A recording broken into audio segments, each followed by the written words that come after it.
Alright guys, feel like I haven't done a movie review in a while, but we are here, we are back. I just got back from watching the new Disney flick Strange World. Let me give you my quick thoughts. And we'll start there. I just want to apologize to everyone for being slightly MIA recently.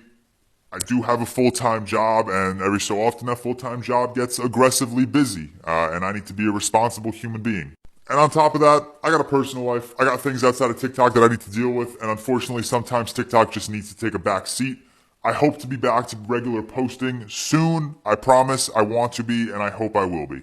But let's get to the film. This was one of my most anticipated animated features of the year. I absolutely adored the trailers.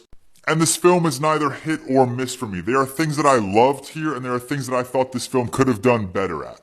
Let's start with the spectacle, because that's how this film was advertised, and that's exactly what it was. This film absolutely excels in world building, and the animation here is gorgeous to look at. Whoever designed some of the creatures in this world that we see, whoever designed some of the set pieces that we are watching on screen in this movie, is either one of the most creative human beings in the world, or someone who was on an aggressive acid trip.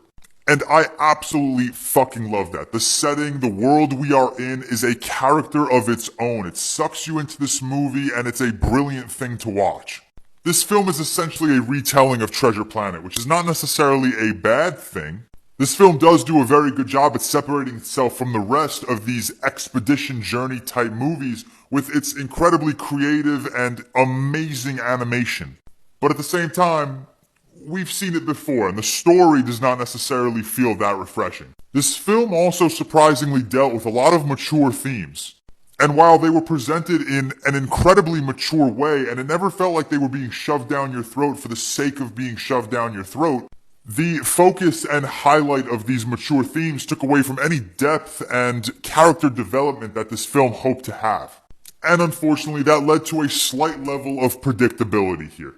Overall, guys, I went with a 3.5 out of 5 stars on Letterboxd. That is an above average film for me that never quite gets to that great level. It is an absolute spectacle, and it is beautiful to watch with some genuinely heartfelt moments. But where this film succeeds in spectacle, it lacks in story and depth.